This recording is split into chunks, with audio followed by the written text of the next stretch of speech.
Hi guys! In today's video, tuturuan ko kayo paano gawin tong bento cake step by step. So, if you are interested, just keep on watching. So, last night nakapag-bake na tayo ng ating cakes and na-chill na din siya overnight. Ang tip ko lang guys, mas maganda kasi kung na-chill nyo na yung ating cakes bago nating ifo-frost. And right now, hahatiin ko lang siya using this cake leveler. Okay? So, para malalagyan natin siya ng palaman sa gitna. So, next, this one is from RM. You can use any parchment paper. Ang cute lang kasi niya kasi, yun, floral, ganyan. So, very kikay. So, you can use any parchment paper and ikakat nyo lang siya to size. Ipopost ko na lang sa baba kung anong size itong ginamit ko. Pero yung sa RM, yung isang sheet niya, pwede kang mag-cut ng 12 pieces. Okay.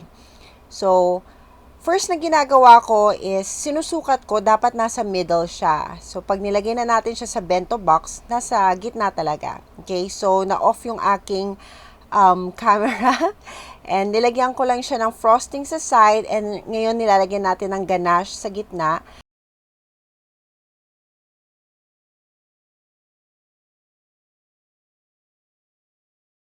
And itong tinatawag natin is crumb coating. This is a step that you should never skip.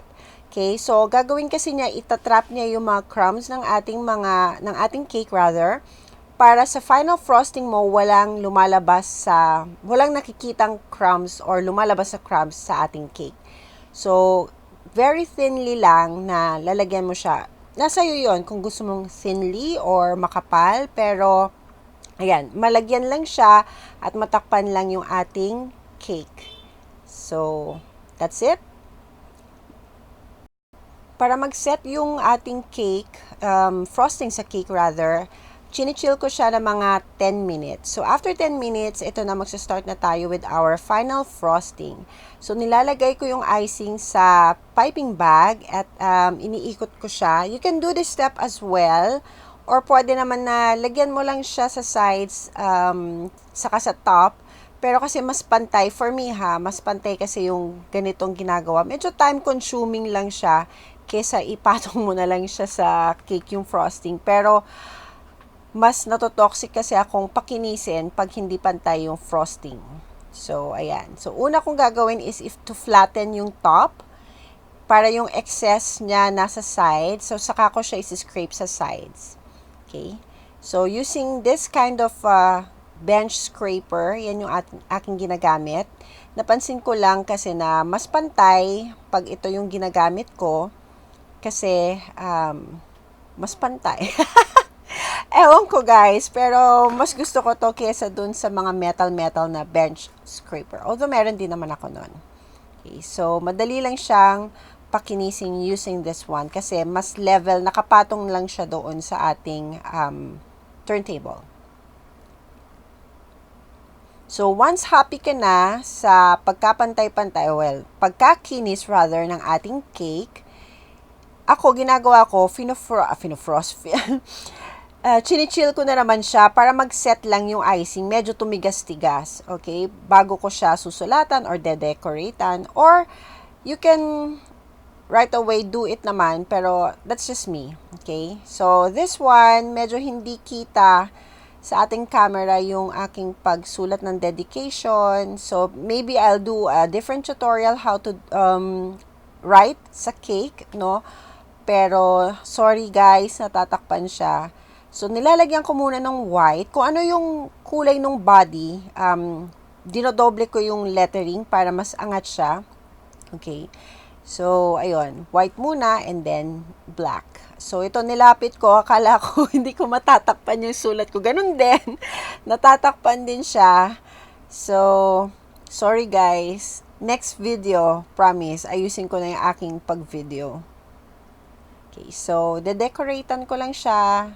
Lilink ko din sa baba yung mga ginamit ko na tip. Okay. So, this one is very dainty na flowers all over. Madali lang siya. Okay. Ipaikot-ikot lang. Very nice kasi and dainty ang mga rosettes. And lalagyan ko lang siya ng leaf. Yung piping tip tip ng leaf is number 66 if I'm not mistaken. Ililink ko din siya sa baba. So, lalagyan lang natin leaves kada flower. And then, parang kulang, so nilagyan ko din siya ng edible pearl candies or draggies. I don't know how they pronounce it. Basta yon. Yung bilog-bilog na parang pearls. Yan. Para mas vintage ba yung kanyang itsura. So, this one I'm making for my friend. So, hindi siya order. Ako lang naggawa sa kanya. Okay, so this one is order ng friend ko for the same friend na re-regaluhan ko ng bento cake. So, piniping lang yung taas ng white, ng icing rather. And then, pink yung body neto. So, pink din yung unang lettering ng happy birthday. Then, saka ko siya pinatungan ng white. And nilagyan ng sprinkles. So, para mas fun siya. Okay, so, kabitan mo lang ng sprinkles. Maganda yung medyo same color scheme or medyo may contrast like yan, pink and white and blue. Okay.